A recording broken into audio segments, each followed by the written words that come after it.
സംഭവം കണ്ടോ, ഡെയിലി കാച്ചിക്കാന്നൊന്നും ആരും വിചാരിക്കണ്ട. ഇത് ആളൊരു ഡേഞ്ചറാട്ടോ. ഇത് കണ്ടോ, കണ്ട കാച്ചിക്ക പോലെ തോന്നുന്നു അല്ലേ?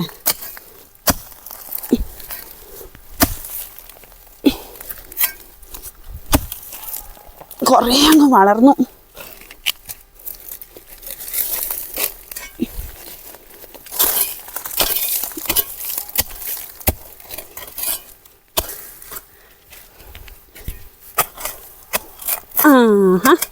അങ്ങനെ നമ്മുടെ കാച്ചിക്ക വെളി വന്നു.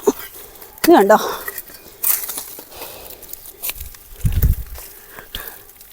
ഈ ഒരു സംഭവം കണ്ടോ, ഡെയിലി കാച്ചിക്കാന്നൊന്നും ആരും വിചാരിക്കണ്ട. ഇത് ആളൊരു ഡേഞ്ചറാട്ടോ. ഇത് അറിയുന്ന കർഷകർക്കൊക്കെ അറിയാമേ. അപ്പം ഞാൻ ഇത് കാണിക്കാൻ കാരണം എന്താണെന്ന് വെച്ചാൽ, ഇത് നമ്മുടെ അങ്ങനെയൊന്നും പൊട്ടത്തില്ല നിലത്തിട്ടാലേ. ഇത് നമ്മുടെ കശുമാവിൻ്റെ ചുവട്ടിലും തെങ്ങിൻ്റെ ചുവട്ടിലും ഒക്കെ ഉണ്ടാവുന്നതാണ്. അപ്പോൾ തെങ്ങിൻ്റെ ചുവട് നമ്മൾ വർഷാവർഷം കളിക്കുന്നതിൻ്റെ ഒരു മെയിൻ കാരണം ഇതാ. കളിക്കാതിരുന്നിട്ടുണ്ടെങ്കിൽ ഇതുപോലെ ഇത് വന്നിട്ട് ഇങ്ങനെ ഫുള്ള് മരത്തേലും കൂടി കയറിയിട്ട് ഉണക്കി കളയുന്നൊരു സംഭവമാണ്. തെങ്ങിന് അങ്ങനെ ഉണങ്ങുകയല്ല, ഉണങ്ങുന്നത് ശരിക്കും കശുമാവിനാണ്. ഈ സംഭവം ഇങ്ങനെ ആദ്യം ഇത്ര ഉണ്ട പോലെ വരും, പിന്നെ ഇങ്ങനെ വന്ന് കശുമാവിൻ്റെ മൂട്ടിൽ കുറേ ആവും കേട്ടോ.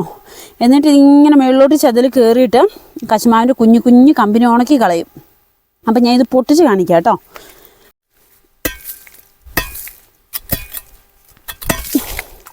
ഇത് അങ്ങനൊന്നും പൊട്ടുകയല്ല, അത് ഇതിൻ്റെ ഒരു പ്രത്യേകത. നമ്മൾ സാധാരണ ചതലാണേലും പൊട്ടിച്ച് ഇത് കണ്ടോ, ലക്ഷക്കണക്കിന് ചതല ഇതിൻ്റെ ഉള്ളിൽ. ഇത് കണ്ടോ,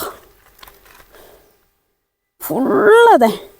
സാധാരണ ചതലാണെങ്കിൽ നമ്മൾ വേഗം കളിക്കുമ്പോൾ ഇങ്ങനെ പോരുമല്ലോ. ഇത് ആ പുറ്റ് മേളിലോട്ട് തന്നെ ആക്കുക. പക്ഷെ കരിങ്കല്ല് പോലത്തെ സംഭവമാണ് ഇതേ. കശുമാവയിലൊക്കെ കയറിയാൽ ഒരു വർഷം കൊണ്ട് കശുമാവിൻ്റെ കുഞ്ഞു കമ്പ് ഉണക്കി ലാസ്റ്റ് കശുമാവേ ഉണക്കി കളയുന്നു. നമ്മൾ വൻചതൽ എന്നൊക്കെ പറയും, അതുമാതിരി ഒരു മോഡൽ സാധനം. ഭയങ്കര അപകടകാരികളാണ് ഇതുങ്ങൾ. കോഴിക്കുഞ്ഞുങ്ങളാണ്ടെ കൊണ്ട് ഇട്ട് കൊടുക്കുക കേട്ടോ. അപ്പം കോഴിക്കുഞ്ഞുങ്ങൾക്ക് തീറ്റയാവും. പക്ഷെ നമ്മുടെ കശുമാവിനെയൊക്കെ ഉണക്കി കളയാൻ ഈ ഒറ്റ ഒരാൾ മതി. നമ്മളെ അത് മണ്ണിൻ്റെ മണ്ടയിലോട്ട് വളരുന്ന ചെതലാട്ടോ ഞാൻ ഇപ്പോൾ കാണിച്ചേ. ഇത് പിന്നെ ഇത് കണ്ടോ, മണ്ണിൻ്റെ ഉള്ളിലിരിക്കുന്ന ഇത് അത്ര ഒരു വിഷയമില്ല. ഒരു ഏരിയയിലാവൂന്ന് പറഞ്ഞാലും ഇത് കണ്ടോ, ഇതൊക്കെ എല്ലാവർക്കും അറിയാം.